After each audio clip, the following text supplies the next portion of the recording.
the WWE has made some really good decisions lately. I can't tell you the amount of money they definitely made with all these good decisions they made.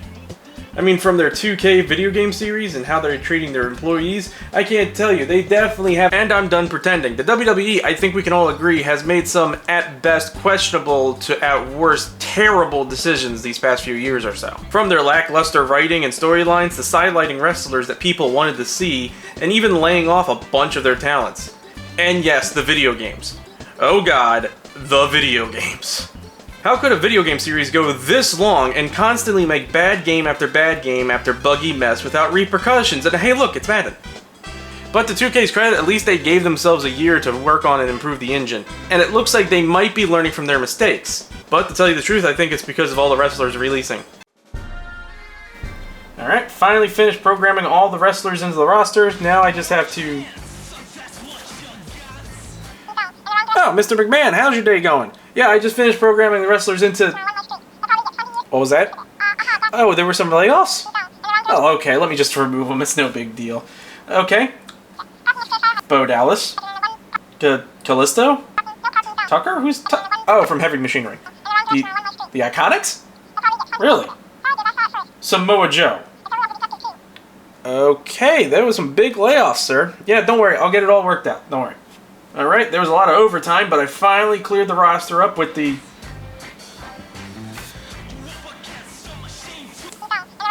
Mr. McMahon! Yeah, I just got done the reworks and... Huh? More releases? Okay, who is it this time? Aleister Black? Braun Strowman? The Riot Squad? Oh, just Ruby. Okay. But why? And Samoa Joe is back. Okay, sir. I'll just make the adjustments. Okay.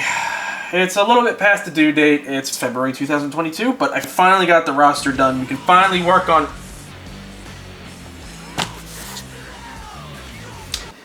Yes, sir?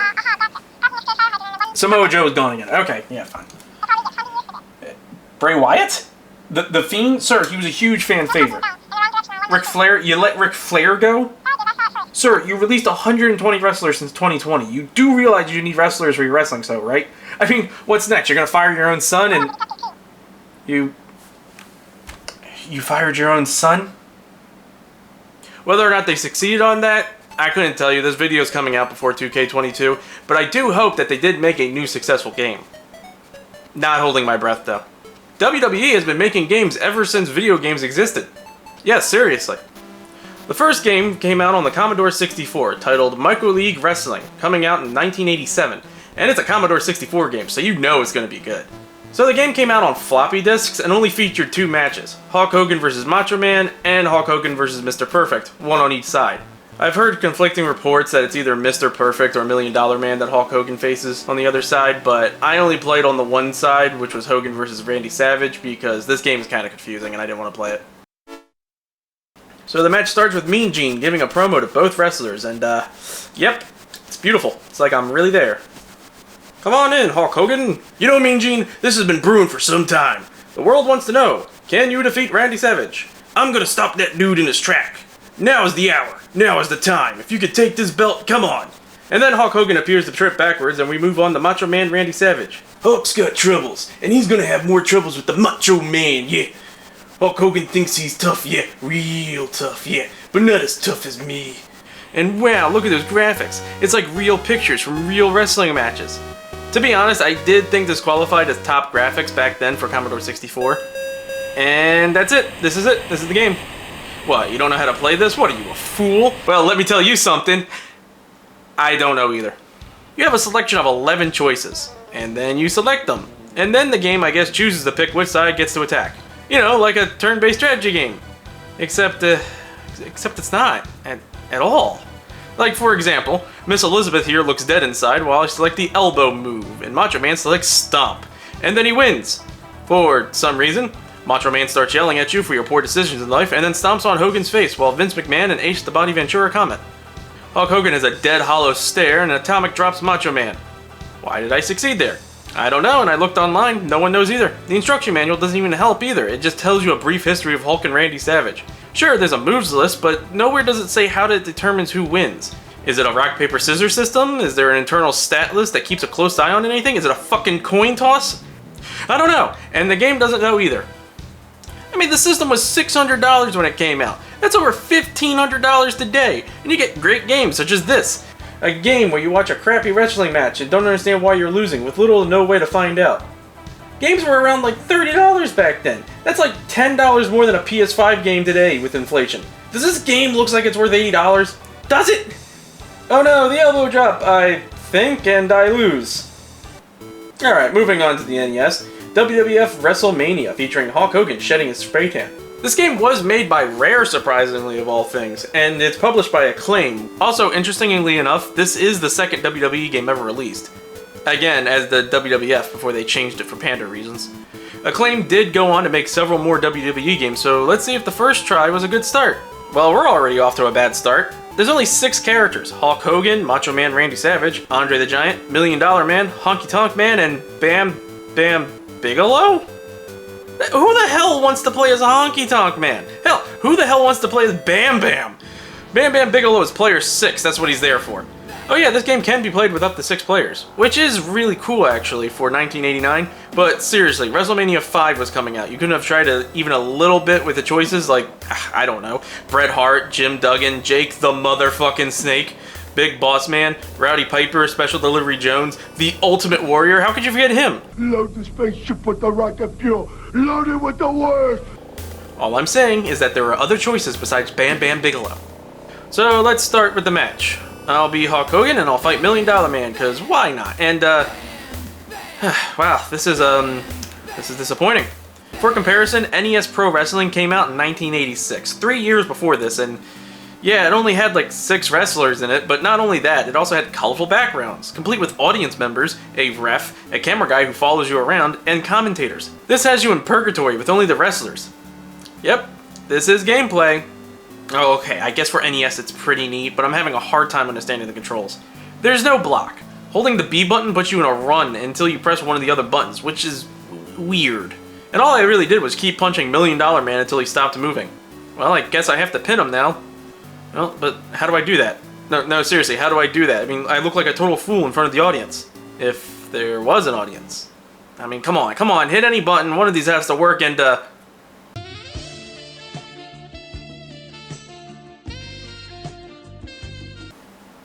huh.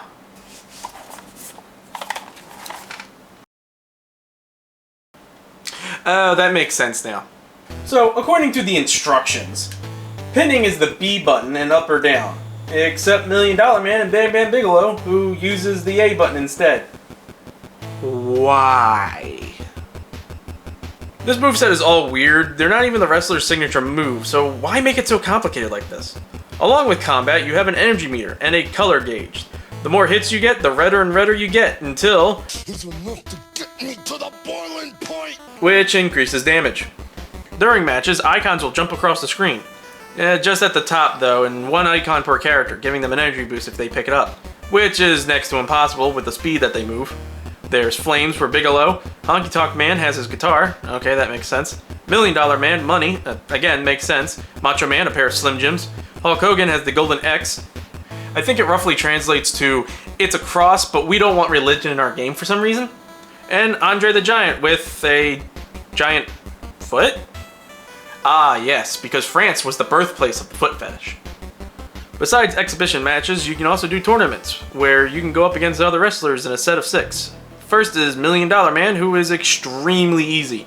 But then the difficulty quickly shoots up with the second match against Bigelow. Ah! Oh god! Oh, I'm sorry, I made fun of you, please stop! Ah! My god, I cannot beat this guy. He's a big expert in the punching behind yourself technique. And let me just say, the models look terrible. Sure, you could tell who's who, but they still don't look great. I mean, Bigelow here has like stubby arms, $1 Million Man looks like Barney from the Flintstones gained 100 pounds. Andre the Giant, when he stands there, it looks like he's ready to sail across the Delaware. I think that's enough of the NES game. That's really it. Once you play it like for 20 minutes, you basically played the entire game. In my opinion, WWE definitely didn't get how games worked in the beginning. Yeah, but it was just the beginning, so let's see how it was in 2006. THQ was the company who made all the WWE games, starting with WWF Smackdown for the PS1 in 2000. Raw vs. Smackdown was created after WWE bought WCW and ECW, and needed to split up their talent into 2 brands. naming the two brands Raw and Smackdown after their two weekly shows, Raw and Smackdown. Yeah, that's not too confusing. The games were titled like that from 2004 to 2011, before they were just WWE 12 and WWE 13, before THQ went bankrupt, leading 2K buying the rights to their games and making the 2K series we have today. SmackDown vs. Raw 2006 was the highest rated SmackDown vs. Raw game in the series, and the third highest rating game in the THQ series, so it has to be good, right? For this, I'll mainly be focusing on both the Raw and Smackdown campaigns, but allow me to talk about GM mode, which is coming back in 2K22 and is a fan favorite. GM mode is fine. You set up matches and promos to try and get more fans than the other brand. I went with Raw, and it was fun. Interface could be a lot better. I had half my roster left because I didn't realize that their contracts expired, and I didn't renew it. But I do look forward to trying it out in 2K22. But onto the campaign, and I made the perfect wrestler.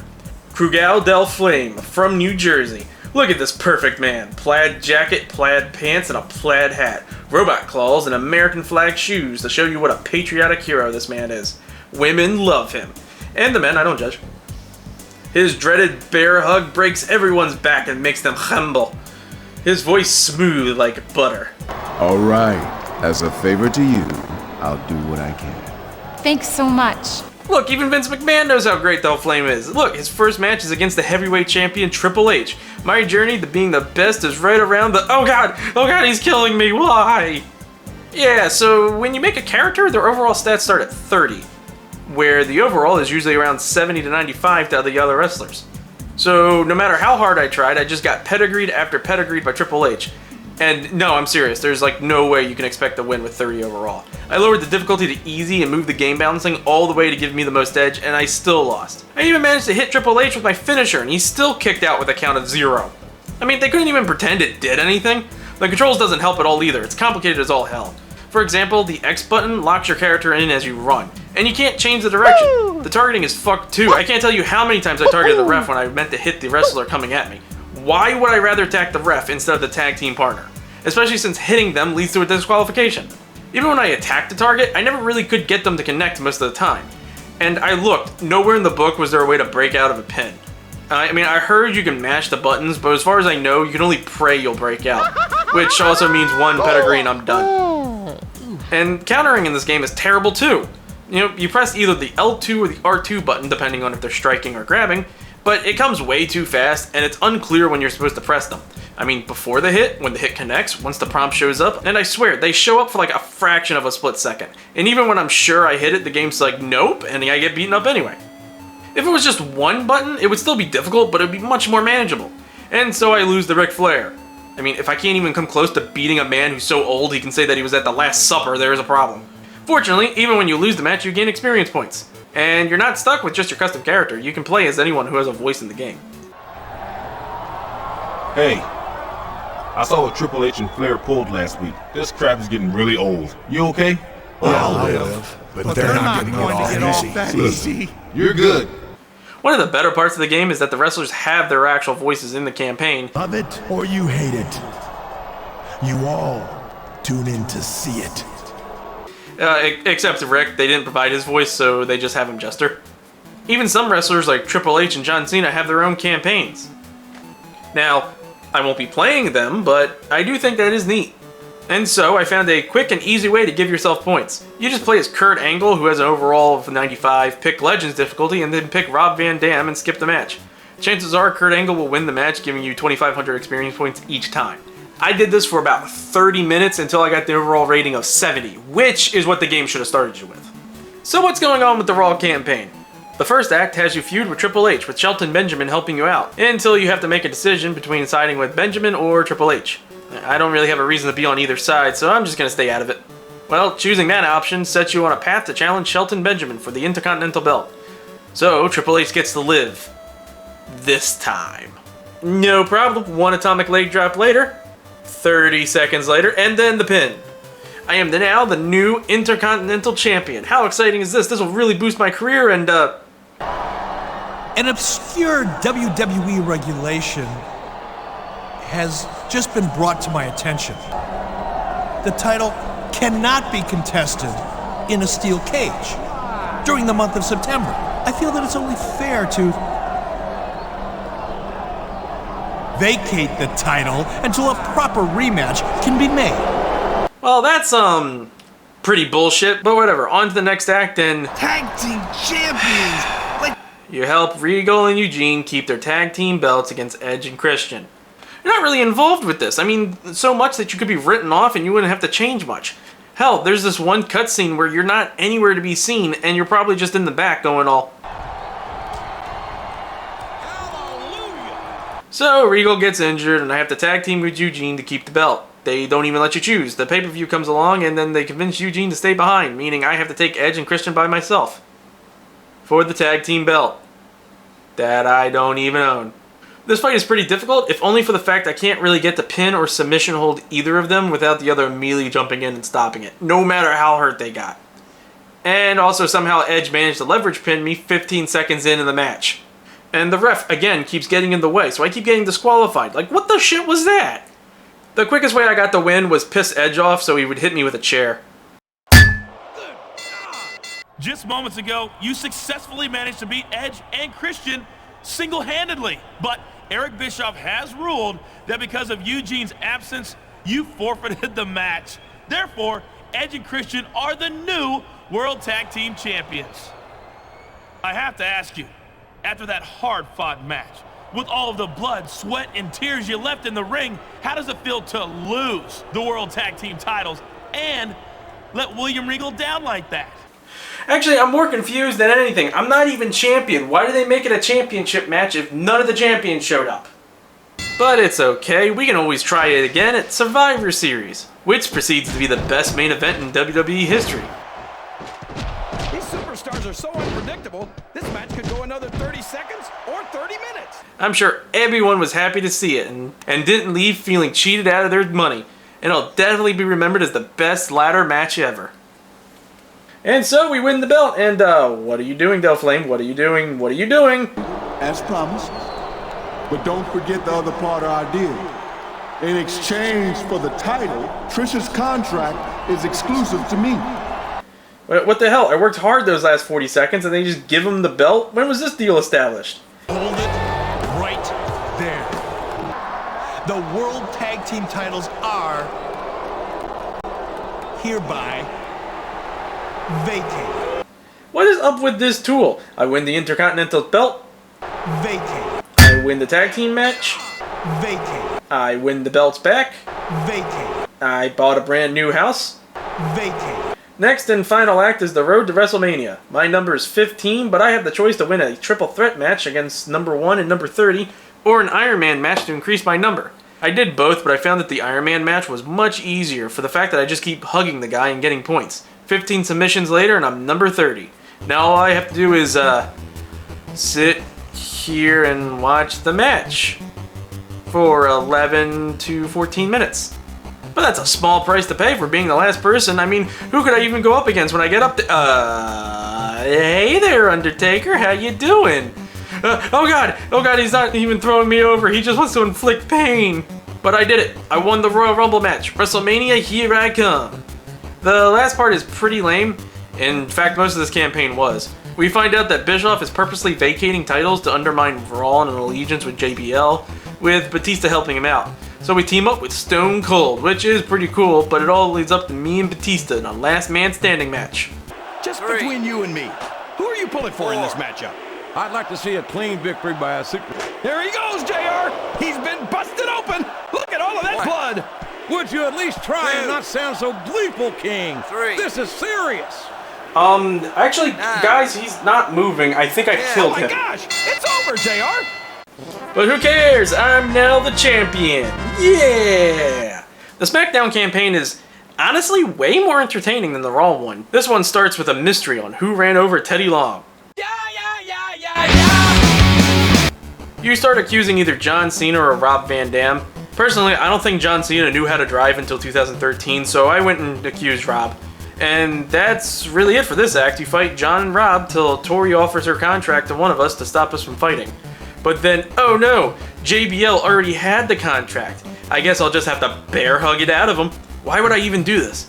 At least here it's clear that Tori was being held against her will, so I'm at least saving her from this. The next act has Eddie Guerrero steal The Undertaker's urn, and we have a choice to join him or be against him. I chose to be with him because I want that urn, and I think that was the best way to take it. Krugel and Undertaker, best friends forever. But immediately after that match, Guerrero refuses to help me, and Krugel takes it, well. That wasn't the deal, Eddie. We're supposed to be partners, but I don't think you know the meaning of the word.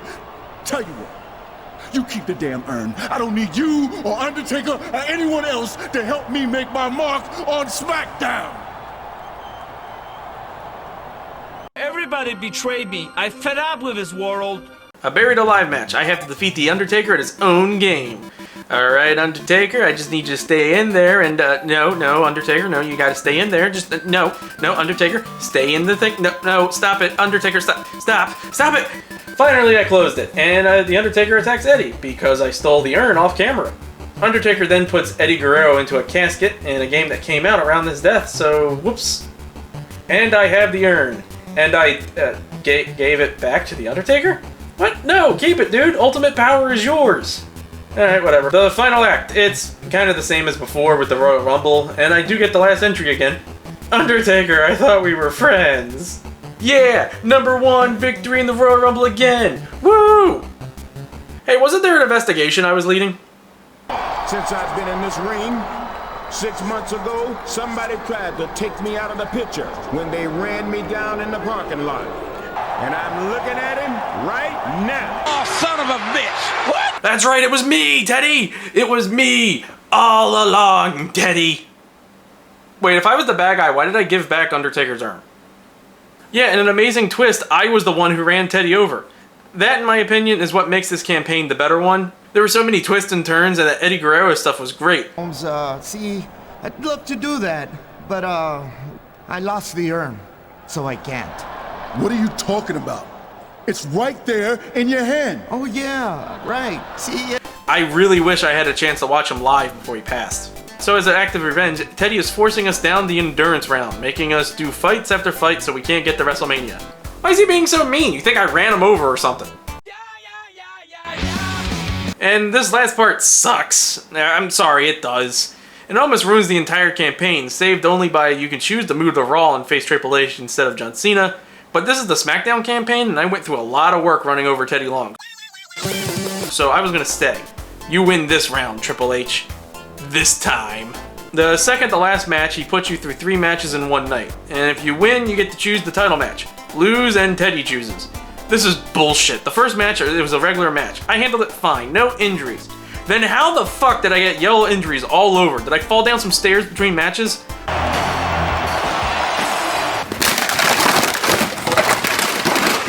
The first blood match was easy too. You just keep punching JBL in the face until he bleeds. But the ladder match one, I got knocked down once and my guy was down. Fuck this. And all that work, and Teddy just chooses a regular match. Which, of course, I hugged Cena before I got the belt. Smackdown vs. Raw 2006 is an actually pretty decent game. I think it does fall under the didn't age well category though. What with its clunky controls, pretty lackluster game modes, and don't even get me started on that fulfill your fantasy mode. But the graphics for the time, it was great. The models were decent. They actually looked like the actual wrestlers, except for the audience members. I could definitely have seen myself getting this when it came out and playing with friends if I had any. But I think I'm going to stick with the 2K games for now. Here's hoping that 2K22 is good, or somebody else buys the series and makes it better.